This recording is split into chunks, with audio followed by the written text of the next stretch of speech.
After more than 2 years of silence, Larry Strickland, husband of country music legend Naomi Judd, has finally spoken out in a newly aired documentary.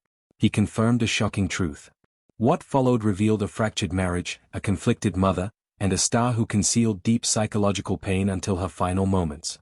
The story unfolds with all its depth, darkness, and regret.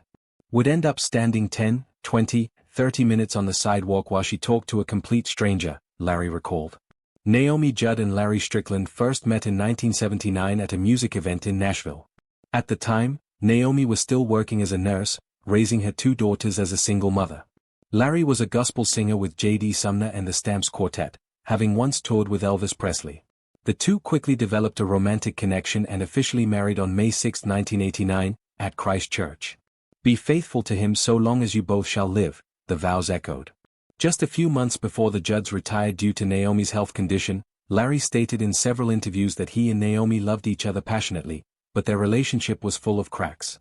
At that time, Naomi was the center of attention in the country music industry, winning numerous major awards. She and her daughter Winona were an iconic duo on stage. But behind the scenes, a hectic schedule and pressure from management and the media led to Naomi's frequent mood swings. Larry shared, "I was swept up by her passion, but I quickly realized Naomi carried deep wounds from her past." In the early years of their marriage, Larry frequently toured with gospel groups. Naomi, who had by then stepped away from the stage due to a hepatitis C diagnosis, began shifting her focus to television, writing, and social advocacy. While her new career brought opportunities, it also made family life more complicated.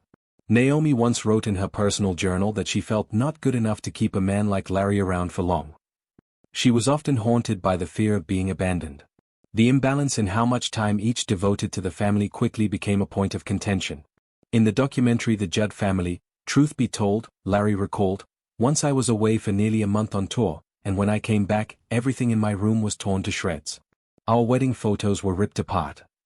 According to him, Naomi struggled with feelings of isolation, insecurity, and constant suspicion about her husband's loyalty. Naomi's earlier family background also played a role in her psychological instability. She grew up in poverty in Ashland, Kentucky, and witnessed her mother's struggle with mental illness. After divorcing her first husband, Michael Simonella, she worked night shifts as a nurse to raise her 2 daughters. During this period, according to Ashley Judd, the family barely had any emotional connection and lived in survival mode. The Judds' meteoric rise in the 1980s marked a major turning point but also fractured their private lives. Winona recounted, "My mom and I sang together, stayed in the same hotel, ate at the same table, but we didn't understand each other." Meanwhile, Ashley, the younger daughter, admitted in her memoir All That Is Bitter and Sweet that she once felt completely abandoned by her mother for art and men. Larry admitted he knew Naomi was deeply wounded and emotionally unstable, but as a man accustomed to the silence of gospel music, he chose to stay by her side rather than confront her. "I thought love was enough. I was wrong," he said. From the late 1980s through the early 1990s, Larry and Naomi's marriage was a tangled mix of love, suspicion, and separation. In an interview with People magazine, Larry revealed that at one point, he considered divorce due to overwhelming pressure but withdrew the idea because he didn't want Naomi to feel abandoned one more time. Their relationship was once described as fire meeting wind, capable of blazing intensely but also of destroying everything in its path. And in a moment of uncontrollable anger, Naomi committed a terrible act that haunted Larry long afterward, a bullet instead of an accusation. In the documentary series The Judd Family, Truth Be Told, aired on Lifetime in May 2025, Larry Strickland confirmed that Naomi Judd once fired a gun at him after discovering his infidelity. "It really happened. That's all I'm going to say," he stated briefly when referencing the incident. The situation took place in the late 1980s during a period when Naomi was undergoing treatment for hepatitis C and Larry was frequently away from home due to his tour schedule. One day, Naomi received a phone call from an unfamiliar woman. During the conversation, which lasted only a few minutes, the woman expressed her affection for Larry, called him a soulmate, and mentioned several personal details. Naomi quietly ended the call and remained silent with Larry for the next 24 hours. When he returned home, she had torn up their wedding photo, thrown his belongings onto the lawn, and pointed a gun at him. The incident was first depicted in the 1995 television film Naomi and Winona, Love Can Build a Bridge, but at the time, neither Naomi nor Larry confirmed it was based on a true event. From 1995 until before 2025, the media referred to the scene as a symbolic, fictional moment. Larry remained silent throughout that period. Only when Lifetime produced its exclusive documentary series did he agree to share the full truth during controlled interviews. In Larry's account, he did not place blame on Naomi. He described her actions as an outburst from unspoken pain, stemming from a long history of betrayal, not just from me. According to him, she did not intend to kill but wanted him to feel the weight of being pushed to the edge. The incident was kept private at the time for several reasons. First, Naomi was a leading figure in the American country music industry, representing a resilient and inspiring mother figure. Second, Larry never called the police. He packed up and left the house temporarily for a few weeks, returning only after Naomi sent an apology. "We made a silent agreement, for love, for the career, and for the children," he said. The family's reaction was not uniform. Winona, in a previously unaired clip, shared that she witnessed the aftermath of the incident but was told not to speak of it to anyone. She said, "My mother always told me women need to be strong, but I don't think she realized strength doesn't come from a gun." Ashley Judd has not issued an official statement following the documentary, but in her 2011 memoir, she mentioned major clashes between my mother and stepfather, offering a brief but pointed description. Based on personal journal entries revealed in the film, Naomi once wrote, "I don't know why I did it, but at that moment, I felt like the whole world was against me, and Larry was the last person I had left. Then he left me too." Major outlets such as New York Post, Fox News, and ET Online all reported on the story. People magazine published an exclusive interview with Larry, in which he said, "I forgave Naomi, not because I'm noble, but because I know that when someone gets to that point, they are no longer themselves." Also featured in the documentary was music producer Brent Mayer, a longtime collaborator with the Judds, who confirmed that the shooting incident was once discussed internally among production teams but was ordered to be removed from all media documents. "We knew, but Naomi said it was a private matter. She always maintained tight control over information." Behind that extreme act lay a collapsing inner world. Love, fame, and forgiveness, none of it was enough to stop Naomi from spiraling into a psychological darkness she could never escape. The psychological struggle within Naomi continued even while she maintained a radiant public image. Signs of severe depression became evident in the early 2000s after she gradually withdrew from the stage. In reality, the illness had been simmering for years prior. In her 2016 memoir River of Time, Naomi wrote that there were days when she couldn't get out of bed, unable even to step into the bathroom or answer the phone. It wasn't just fatigue. It was a profound sense of despair that nothing could soothe. Larry Strickland confirmed that Naomi's darkest period was from 2011 to 2013. She became nearly isolated in their home, communicating only with doctors and close family members. He said, "She slept all day, woke up disoriented about time, and many times looked at me like I was a stranger." The couple continued to live together, but there was no emotional connection. Larry still went on tour, but each time he returned, he found Naomi's condition had worsened. Naomi was diagnosed with severe depression, anxiety disorder, sleep disorder, and post-traumatic stress disorder. Doctors recommended inpatient treatment at several facilities, including McLean Hospital in Massachusetts, a renowned center for complex psychiatric cases. She also underwent electroconvulsive therapy, ECT, a method considered a last resort in treating drug-resistant depression. In an interview with Good Morning America, Naomi described ECT as a brain reset, but the emotions don't follow. Despite undergoing multiple intensive treatment rounds, her condition never improved for long. Post-production documents in the 2025 documentary revealed that during the last 2 years of her life, she relied on strong antidepressants combined with weekly therapy. Larry described that phase of life as a challenge both physically and mentally. He shared that there were nights when Naomi stayed awake until morning, just sitting still and staring out the window. In video footage from her final days, Naomi appeared thin, her eyes vacant.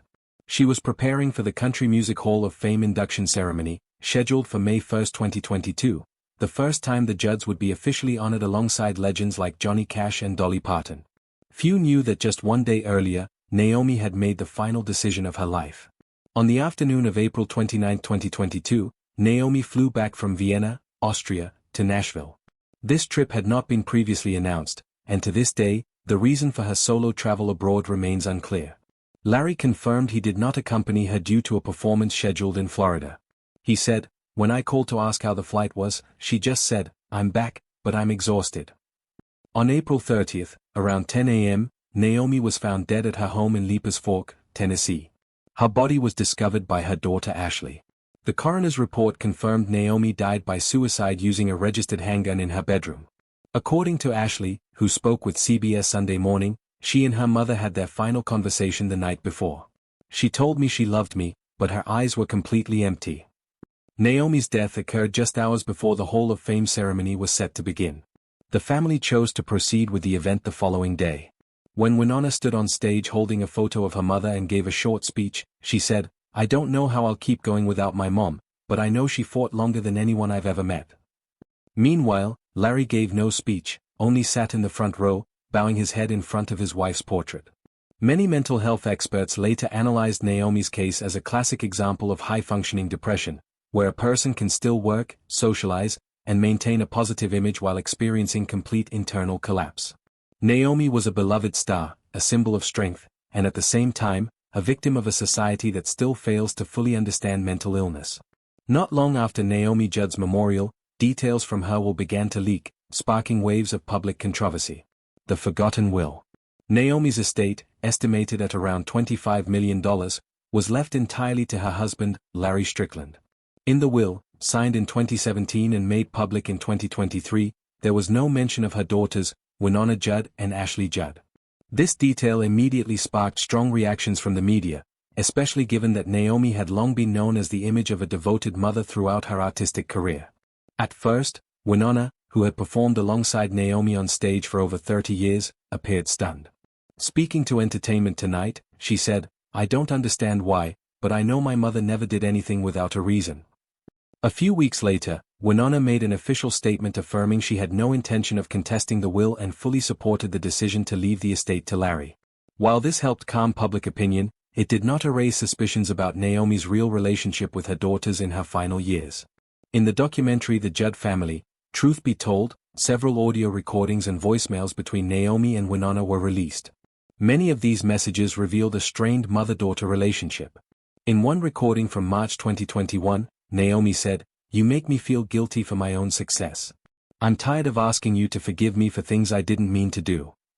Another message, sent just 3 weeks before her death, reflected deep conflict. "You want me present, but when I come close, you push me away." Ashley Judd, the younger daughter, did not respond directly to the will, but in an article for The Atlantic, she emphasized that families do not always operate under principles of justice. Earlier, in her memoir All That Is Bitter and Sweet, Ashley spoke about feeling abandoned during childhood when her mother was overly focused on her music career with Winona. "I was raised by my grandparents, living in the shadow of two women constantly on tour," she wrote. These accounts triggered public debate.